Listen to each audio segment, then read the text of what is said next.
तो चलिए शुरुआत करते हैं अवेल टनल सीजन 2 एपिसोड 33 की। टर्मिनल स्ट्रीम की ईस्टर्न ले लाइन में दो पर्सन आपस में बात कर रहे होते हैं यूनिफिकेशन के बारे में। उनमें से एक पर्सन दूसरे पर्सन से बोल रहा होता है कि मैंने अपनी लाइफ में कभी सोचा नहीं था कि चारों सेक्ट एक साथ यूनिफाई हो जाएंगे। अगर रिवर डिफाइंग सेक्ट एडवांस हो जाता है मिडिल स्ट्रीम में तो फिर हमारे टर्मिनल सेक्ट के लिए भी अपॉर्चुनिटी आएगी कि हम डाउन स्ट्रीम को ऑक्यूपाई कर सकें। तभी दूसरा पर्सन बोलता है कि तुम बात बिल्कुल ठीक कह रहे हो। भले स्काई रिवर कोर्ट को स्टारी स्काई डाउ पोलरिटी सेक्ट ने पनिश किया था, उनकी पावर हाफ हो गई है, लेकिन जो उनकी फाउंडेशन है वो बहुत ज़्यादा मजबूत है। मुझे पता है कि चारों सेक्ट यूनाइट हो गए हैं, लेकिन उन्हें हराना काफ़ी मुश्किल होगा। इस वजह से ही हमारे लिए अपॉर्चुनिटी है। अगर रिवर डिफाइंग सेक्ट एडवांस होने में कामयाब हो गया तो फिर कोई दिक्कत नहीं। अगर वो फेल हो जाते हैं तो फिर उनकी भी कोर स्ट्रेंथ काफ़ी कम हो जाएगी। तब हमारे सारे टर्मिनल सेक्ट के लिए अपॉर्चुनिटी होगी। यूनिफिकेशन सेरेमनी से एक दिन पहले जितने भी टर्मिनल सेक्ट के डिसाइपल होते हैं वो सारे वहाँ पर पहुँच जाते हैं। वो सारे अपने साथ में गिफ्ट लाए होते हैं। फिर उनका स्वागत करने के लिए वहाँ पर चैन मैन्याओ आती है। फिर चैन मैन्याओ सबको अंदर लेकर जा रही होती है। शाओ वचन यूनिफे के साथ होता है। यूनिफे से कह रहा होता है कि हमारे अर्जेंट इनविटेशन से काफ़ी सारे सेक्ट नहीं आ पाए हैं। शाओ वचन बोल रहा होता है कि कोई परेशानी की बात नहीं है, जो लोग आए हैं उनके पास इन्फॉर्मेशन ज़रूर होगी। अगर हम आने वाली बैटल हार गए तो फिर हमें प्रिपेयर होना होगा डांस रूम जाने के लिए, क्योंकि ये सारे टर्मिनल सेक्ट हमें इन्वेट करने की कोशिश करेंगे। यूनिफे बोल रहा होता है कि तुम चिंता मत करो, चैन मैन्याओ उन सबको इन्वेस्टिगेट करेगी।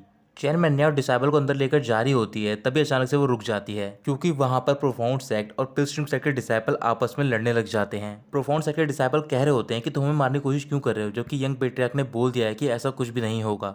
पिलस्ट्रीम सेक्ट के डिसाइपल बोल रहे होते हैं कि हम उसे एक्नॉलेज नहीं करते हैं। फिर चैन मैन्याओ उन दोनों के बीच में आती है और वो अपने पिलस्ट्रीम सेक्ट के डिसाइपल को डांटती है ताकि वो वहाँ से चले जाएं। ये देखकर जो टर्मिनल सेक्ट के डिसाइपल होते हैं कह रहे होते हैं मुझे बैटल का तो नहीं पता, लेकिन मैं ये जानना चाहता हूँ जो कल की सेरेमनी है क्या वो स्मूथली हो पाएगी। ऊपर से ये सब देखते हुए शाओ वचन काफ़ी परेशान हो जाता है। रात को पिलस्ट्रीम सेक्ट के डिसाइपल प्रोफाउंड सेक्ट के डिसाइपल की ओर जा रहे होते हैं उन्हें मारने के लिए।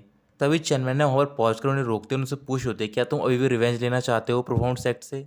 क्या तुम्हें पता है कि इसके लिए तुम्हें कौन सी पनिशमेंट मिलेगी। कल सेक्ट की यूनिफिकेशन सेरेमनी है और तुम इस सेरेमनी को बिगाड़ना चाहते हो। तुम्हारी वजह से हमारा पिलस्ट्रीम सेक्ट भी मुसीबत में पड़ जाएगा।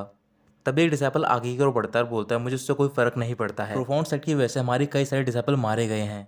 अचानक से बारिश स्टार्ट हो जाती है। फिर चैन बोल रही होती है कि पेट्रियार्क ने पहले ही क्लियर कर दिया है कि रिवेंज लेना अलाउड नहीं है। तभी साइड में वहाँ पर शाओ वचन पहुंच जाता है, उसके हाथ में एक अम्ब्रेला होता है। चैन मैन्याओ बोल रही होती है कि ये सब 1000 फेस ने किया है तो फिर उसकी सजा उसे ही मिलनी चाहिए, ना कि इन्हें। वो डिसाइपल अपनी स्वॉर्ड निकालता है और भागकर चैन मैन्याओ के पास जाकर बोल रहा होता है मुझे कोई फर्क नहीं पड़ता है। वो दोनों फाइट करने लग जाते हैं। डिसाइपल कह रहा होता है अगर मैं मर भी जाऊं तो भी मैं रिग्रेट नहीं करूंगा। चैन मैन्याओ डिसाइपल को दूर करते और कहती है अब बहुत हो गया है। डिसाइपल गुस्से में कह रहा होता है कि मैं इस ग्रज को नहीं छोड़ सकता हूँ। प्रोफाउंड सेक्ट के सारे डिसाइपल सिनर हैं और वो सारे मरना डिजर्व करते हैं। ये कहकर वो चैन मैन्याओ की तरफ जाता है अपनी स्वॉर्ड लेकर। शाओ वचन ये देखकर सरप्राइज हो जाता है क्योंकि चैन मैन्याओ ने वो स्वॉर्ड अपने हाथ से पकड़ ली होती है और उसके हाथ से ब्लड बह रहा होता है। चैन मैन्याओ कह रही होती है कि जो मर चुके हैं वो जा चुके हैं, हमें ये नहीं भूलना कि वो क्यों मरे हैं। उन्होंने हमारे सेट की लेगेसी को बचाने के लिए अपनी जान दी है। लेकिन तुम्हारे बारे में क्या, जो तुम एक्शन कर रहे हो इसकी वजह से हमारे सेट को काफ़ी नुकसान होगा। तुम वहाँ पर जा सकते हो लेकिन उससे पहले तुम्हें मुझे मारना होगा। तभी वो डिसाइपल अपनी स्वॉर्ड फेंक देता है। चैन मैन्याओ उनसे कह रही होती है कि तुम्हारे पास दो ऑप्शन है, या तो तुम सेट को छोड़ दो या तो तुम पनिशमेंट को एक्सेप्ट करो। तुम्हें सारे डिसाइपल के लिए मेडिसिन रिफाइन करनी होगी। डिसाइपल पनिशमेंट एक्सेप्ट करते हैं और वहां से चले जाते हैं। चैन मैन्याओ बारिश में अकेली भीग रही होती है, तभी शाओ वचन वहां पर आता है और उसे अम्ब्रेला में ढक लेता है। फिर वो चैन मैन्याओ से बोल रहा होता है कि तुम भीगो मत, कल तुम्हारी काफ़ी ज़रूरत पड़ेगी हमें। चैन मैन्याओ थैंक यू बोलती है और वहाँ से जाने लग जाती है। शाओ वचन कह रहा होता है कि मैं ये सब रिवर डिफाइंग सेट के लिए कर रहा हूँ तो फिर तुम इस बात को दिल पे मत लेना। चैन मैन्याओ बोल रही होती है कि अगर तुम ये रिवर डिफाइंग सेट के लिए कर रहे हो तो फिर मैं दो क्वेश्चन पूछना चाहती हूँ।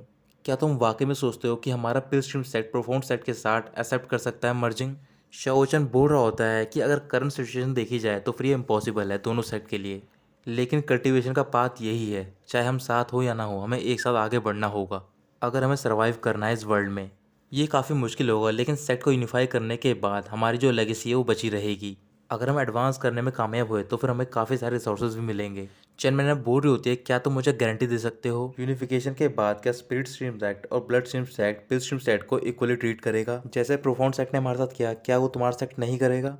शाओ वचन कहता है कि जब तक मैं जिंदा हूँ ऐसी कोई भी चीज़ नहीं होगी तुम्हारे सेट के साथ। चैन मैन्याओ कह रही होती है कि तुमने मुझे और मेरे सेट को बचाया, इस वजह से मैं तुम पे बिलीव कर रही हूँ।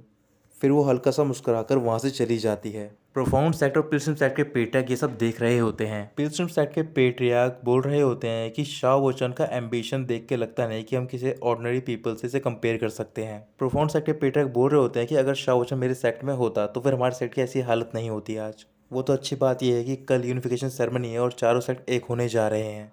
अगली सुबह कुछ और सेक्ट के डिसाइबल भी पहुंच जाते हैं सेरेमनी के लिए। सारे डिसाइबल के इकट्ठा होने के बाद वहां पर चारों सेक्ट के पेट्रियार्क पहुंचते हैं और वो सबसे कह रहे होते हैं, हमारे सेक्ट की लेगेसीज को प्रिजर्व करने के लिए हम इसे यूनिफाई करने जा रहे हैं। इसके बाद सेरेमनी स्टार्ट करी जाती है। चारों पेट्रियार्क आसमान की ओर बो करते हैं और वो सारे एक साथ शपथ लेते हैं कि वो एक साथ काम करेंगे। इस सेक्ट में कई सारे टास्क भी आएंगे। उस टास्क को कंप्लीट करने के लिए एक आउटस्टैंडिंग डिसाइबल को चूज करा जा रहा है और वो रिवर डिफाइंग सेक्ट का यंग पेट्रियार्क होगा और वो पर्सन है बाय शौचान। ये सुनते ही बाय शौचान आगे की ओर बढ़ता है और वो देख रहा होता है कि जितने भी डिसाइबल होते हैं वो सारे उसके सामने बो कर रहे होते हैं। ये सब देखकर बाय शौचान काफी खुश होता है। फिर वो अंकल ली के पास जाकर खड़ा हो जाता है। अंकल ली बाय शौचान से बोल रहे होते हैं कि अब जो तुम्हारे ऊपर रिस्पॉन्सिबिलिटी आने वाली है वो काफी हैवी होगी पहले से। शाओचन कहता है कि मैं जानता हूँ और ये कहकर वो आगे की ओर चला जाता है। फिर शाओचन स्टेज के सामने खड़ा हो जाता है। पेट्रियार्क शाओचन से बोल रहे होते हैं कि अब तुम सेक्ट का बहुत इंपॉर्टेंट पार्ट होने वाले हो। जो भी सेक्ट ऑनर रिसीव करेगा वो तुम भी रिसीव करोगे। अगर कहीं पे इसकी बेइज्जती होगी तो फिर तुम्हारी भी बेइज्जती होगी सेक्ट के साथ। शाओचन धीरे धीरे सीढ़ियां चढ़ना स्टार्ट करता है। पेट्रियार्क बोल रहे होते हैं, क्या तुम वाकई में हमारे सेक्ट के यंग पेट्रियार्क की पोजीशन को लेना चाहते हो? तुम्हें सेक्ट के लिए एनिमी से फाइट करनी होगी और साथ ही में इस सेक्ट को ग्लोरी की ओर ले जाना होगा। कोई फर्क नहीं पड़ता कौन सी जगह कौन सी टाइम में, लेकिन तुम्हें हमेशा सेक्ट के लिए खड़ा होना होगा। शाओचन जैसे जैसे सीढ़ियां चढ़ रहा होता है वो अपनी सारी बैटल्स के बारे में सोचने लग जाता है। पेट्रियार्क पूछते हैं, क्या तुम तैयार हो? तभी शाओचन अपनी नील डाउन होकर कहता है, हाँ मैं तैयार हूँ। फिर शाओचन पीछे की ओर मुड़ता है। सारे डिसाइबल की ओर देखकर बोल रहा होता है कि मैं अपनी पूरी कोशिश करूंगा इस सेक्ट के डिसाइबल और सेक्ट को बचाने की। मैं सबको लीड करूंगा ताकि हम स्काई रिवर कोर्ट को हराकर मिडल रीच में पहुंच पाएं। फिर वहां पर फायरवर्क स्टार्ट होते हैं और शाओचन को ऑफिशियली यंग पेट्रियार्क बना दिया जाता है। दूर माउंटेन पे खड़े होकर ये ओल्ड मंकी और रैबिट आपस में बात कर रहे होते हैं। रैबिट बोल रहा होता है कि ये तो किस्मत की बात है कि चारों सेक्ट यूनिफाई हो रहे हैं। अगर ये चारों सेक्ट उसकी लीडरशिप में आगे बढ़ेंगे तो फिर शायद वो मिड रीच में पहुंच पाएं। ओल्ड मंकी कह रहे होते हैं कि बाय शौचन तुम्हें इस सेक्ट को ग्लोरी तक लेकर जाना होगा। अचानक से वहां पर सूर्य ग्रहण होता है और चारों ओर काले बादल छा जाते हैं। बिजली कड़कना स्टार्ट होती है और अचानक से वहां पर एक एडिक्ट आती है। उसे पढ़कर एक पर्सन सुना रहा होता है और कह रहा होता है कि रिवर डिफाइंग सेक्ट अपनी एडिक्ट को एक्सेप्ट करो। स्काई रिवर कोर्ट तुम्हारी वॉर की एप्लीकेशन को एक्सेप्ट करता है।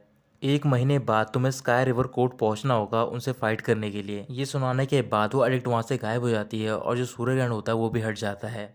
तो दोस्तों यहीं खत्म होता है ये पार्ट।